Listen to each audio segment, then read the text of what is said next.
My name is Lucas Bennett. I'm 24 years old, born and raised in Brighton, on the south coast of England. The kind of place where the sea looks peaceful even when it's hiding something violent underneath. This is the story I've never told anyone. I call it, She Told Me. If I were your age, I'd take you by the hand and never let go. I met her on a Tuesday that smelled like burnt coffee and printer ink. I worked as a junior architectural assistant at a small but ambitious design firm in central London.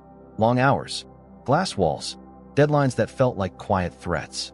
My boss liked to remind me I was young and replaceable, which was his version of motivation.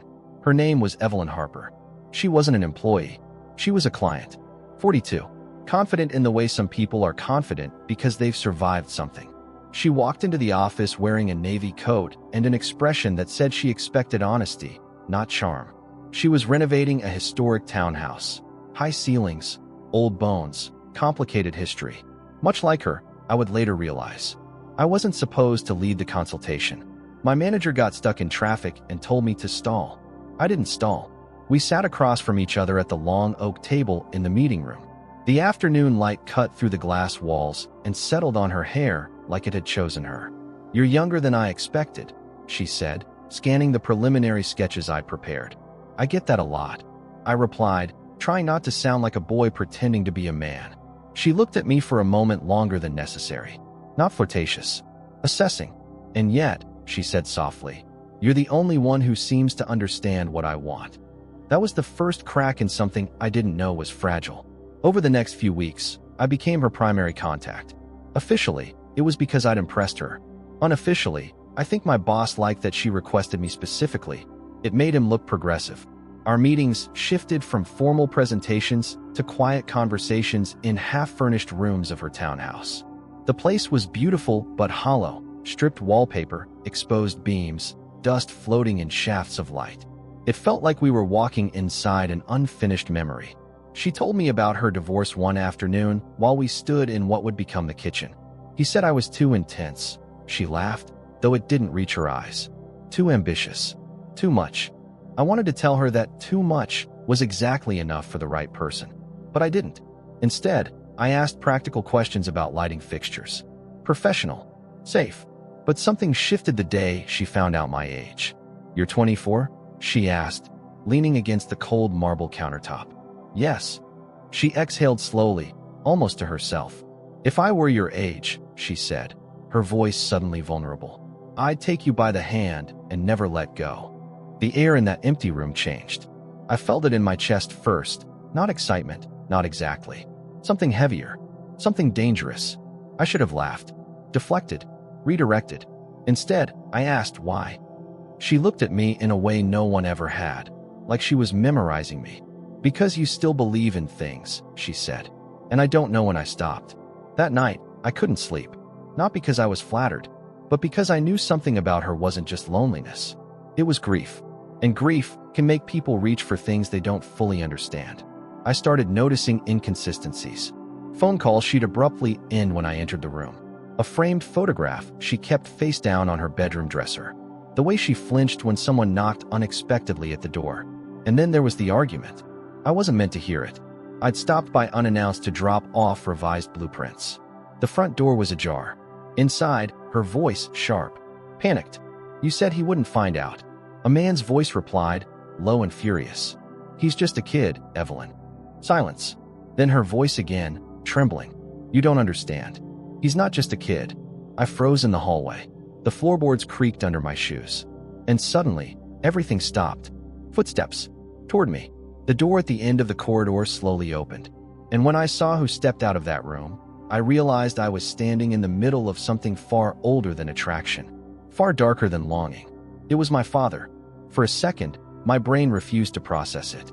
The man standing in Evelyn's hallway, jaw clenched, eyes dark with something between rage and regret, was the same man who taught me how to ride a bike and how to swallow disappointment without showing it. "Dad," the words slipped out of me before I could stop it. His expression shifted, not to surprise, but to inevitability, like this moment had always been coming. Behind him, Evelyn stood frozen, pale, smaller somehow. "Lucas," she said quietly, like my name might shatter something fragile in the air. The silence between the three of us felt engineered, like a trap. "What is this?" I asked. My voice sounded calm, which frightened me more than if it had broken. My father ran a hand through his graying hair. "You weren't supposed to be here." "That's not an answer." Evelyn stepped forward. "It's not what you think." I almost laughed. "Then tell me what I think." The truth didn't come all at once. It came in fragments, in defensive half-sentences, in looks they exchanged when one of them didn't want to finish what the other had started. They had known each other for years. Before my mother died. Before my father mysteriously moved out for 6 months when I was 17. Evelyn wasn't just a client. She was the reason my family cracked.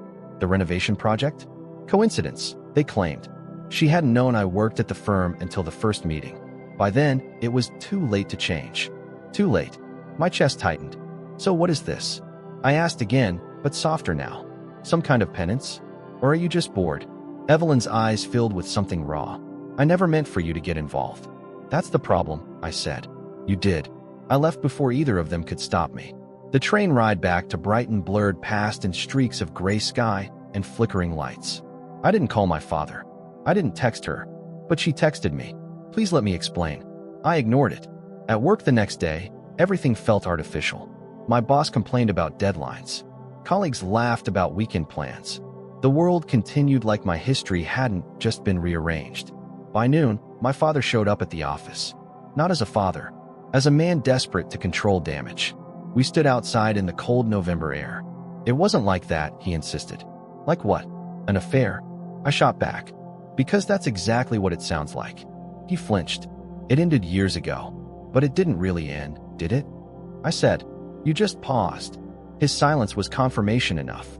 The worst part wasn't the betrayal. It was realizing that the woman I'd started to care about, the one who'd looked at me like I represented something pure, had been carrying a secret shaped exactly like my family's fracture. That night, Evelyn came to my flat. I almost didn't open the door. When I did, she looked nothing like the composed woman from our meetings. No makeup, eyes swollen, coat pulled tight like armor. "I loved him," she said immediately. The honesty disarmed me. "And he loved you." I replied, though it felt like swallowing glass. She shook her head. "No, he loved the version of me that didn't ask for more." "And what do you want from me?" Her voice broke then. "I don't know." That was the most terrifying answer she could have given. Because neither did I. We stood there, inches apart, history and possibility colliding between us. "You shouldn't have said that to me," I whispered. "About taking my hand." "I know, but you meant it." She didn't deny it. The truth hung there, heavy and electric. This wasn't just unresolved love between her and my father. This was something else, something reckless. And the more I tried to step away, the more I realized I wasn't just angry. I was falling. I should have ended it that night. Closed the door, blocked her number, let time cauterize what had barely begun. But love, or whatever fragile, reckless version of it this was, doesn't dissolve just because it's inconvenient. For weeks, I kept my distance. I ignored her messages, avoided the townhouse site visits, asked my manager to reassign the project, pretending it was about workload. It wasn't. It was about survival. Then my father showed up at my flat again. Not angry this time. Broken. "She's leaving," he said. Something in my chest tightened before I could stop it. "Leaving where?" "Manchester. New firm. New life." The words hit harder than they should have. "She told me she won't be the reason I lose my son," he added quietly. I stared at him. This man who had once seemed unshakable. Now he looked older. Smaller. "Did you ever love her?" I asked. He took a long breath. "Yes." "Do you still?" Another silence. That's not the question that matters anymore. It wasn't the answer I wanted, but it was honest. That night, I went to the townhouse. The renovation was nearly complete. Fresh paint, warm lighting, the hollow echo replaced by something almost like life. She was in the kitchen, the room where everything had first shifted. Boxes lined the walls. "You're really going?" I said. She didn't look surprised to see me. "I have to. Because of him. Because of you." That hurt more. She stepped closer, but not close enough to touch. "You deserve a beginning that isn't tangled in someone else's past," she said softly. "And what if I don't care about the past?" She gave me a sad smile. "You will. One day. When the novelty fades. When people start whispering. When you look at your father and see what this cost."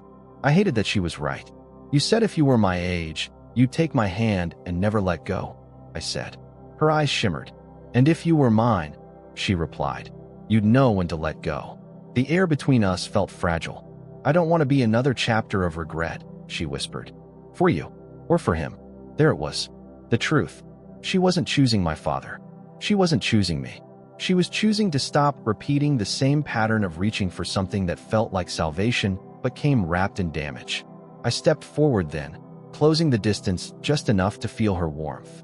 For a second, just one, I imagined ignoring everything, taking her hand, walking out together, letting the world adjust.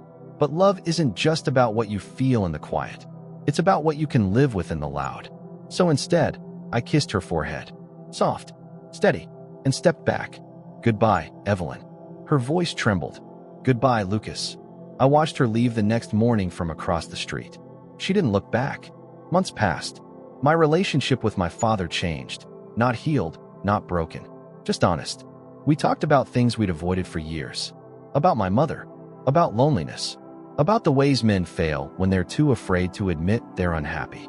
I threw myself into work, earned a promotion, moved to London permanently. But sometimes, when I walk past townhouses with warm lights glowing through tall windows, I think about her. About that unfinished kitchen. About the version of us that could have existed in another timeline. One without history pressing down on it. Here's what I learned. Love isn't always about possession. Sometimes it's about restraint. Sometimes the most mature choice isn't chasing what feels electric. It's protecting the parts of yourself that still believe in something clean. She once told me I still believed in things. She was right. And walking away wasn't weakness. It was proof that I wanted a love that didn't begin with someone else's wound.